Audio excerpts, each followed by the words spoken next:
Hello दोस्तों, आज हम आपके लिए लेकर आए हैं चाणक्य नीति पाठ 4, जिसमें आपको हर एक प्रकार का ज्ञान हासिल होगा और जिसे आप अपनी जिंदगी में आगे बढ़ सकते हैं। चलिए शुरू करते हैं। नंबर 1।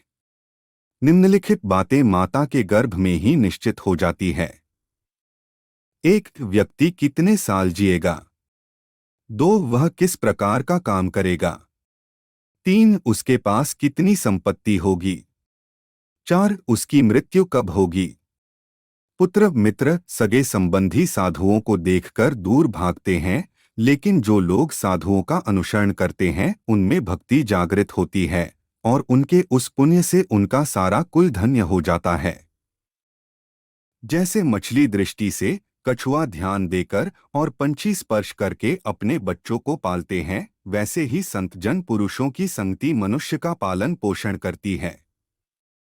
जब आपका शरीर स्वस्थ है और आपके नियंत्रण में है, उसी समय आत्म साक्षात्कार का उपाय कर लेना चाहिए, क्योंकि मृत्यु हो जाने के बाद कोई कुछ नहीं कर सकता है। विद्या अर्जन करना यह एक कामधेनु के समान है जो हर मौसम में अमृत प्रदान करती है। वह विदेश में माता के समान रक्षक अवन हितकारी होती है। इसीलिए विद्या को एक गुप्त धन कहा जाता है। सैकड़ों गुणरहित पुत्रों से अच्छा एक गुणी पुत्र है, क्योंकि एक चंद्रमा ही रात्रि के अंधकार को भगाता है, असंख्य तारे यह काम नहीं करते।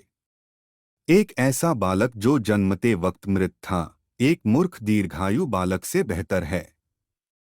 पहला बालक तो एक क्षण के लिए दुहक देता है, दूसरा बालक उसके माँ बाप को जिंदगी भर दुहक की अग्नि में जलाता है। निम्नलिखित बातें व्यक्ति को बिना आग के ही जलाती है। एक छोटे गांव में बसना जहां रहने की सुविधाएं उपलब्ध नहीं। 2। एक ऐसे व्यक्ति के यहां नौकरी करना जो नीच कुल में पैदा हुआ है। 3। अस्वास्थ्यवर्धक भोजन का सेवन करना। 4। जिसकी पत्नी हरदम गुस्से में होती है। 5। जिसको मूर्ख पुत्र है। 6। जिसकी पुत्री विधवा हो गई है। वह गाय किस काम की जो ना तो दूध देती है ना तो बच्चे को जन्म देती है। उसी प्रकार उस बच्चे का जन्म किस काम का जो ना ही विद्वान हुआ ना ही भगवान का भक्त हुआ। जब व्यक्ति जीवन के दुहक से झुलसता है, उसे निम्नलिखित ही सहारा देते हैं। 1। पुत्र और पुत्री। 2। पत्नी। 3। भगवान के भक्त। यह बातें एक बार ही होनी चाहिए। 1। राजा का बोलना। 2। विद्वान व्यक्ति का बोलना। 3। लड़की का ब्याहना। जब आप तप करते हैं तो अकेले करें। अभ्यास करते हैं तो दूसरे के साथ करें। गायन करते हैं तो 3 लोग करें। कृषि 4 लोग करें। युद्ध अनेक लोग मिलकर करें। वही अच्छी पत्नी है जो शुचिपूर्ण है, पारंगत है, शुद्ध है, पति को प्रसन्न करने वाली है और सत्यवादी है। जिस व्यक्ति के पुत्र नहीं है उसका घर उजाड़ है। जिसे कोई संबंधी नहीं है उसकी सभी दिशाएं उजाड़ है। मूर्ख व्यक्ति का हृदय उजाड़ है। निर्धन व्यक्ति का सब कुछ उजाड़ है। जिस आध्यात्मिक सीख का आचरण नहीं किया जाता वह जहर है। जिसका पेट खराब है उसके लिए भोजन जहर है।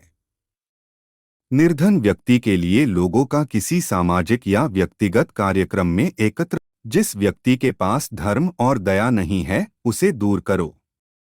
जिस गुरु के पास आध्यात्मिक ज्ञान नहीं है उसे दूर करो। जिस पत्नी के चेहरे पर हरदम घृणा है उसे दूर करो। जिन रिश्तेदारों के पास प्रेम नहीं उन्हें दूर करो। सतत भ्रमण करना व्यक्ति को बूढ़ा बना देता है।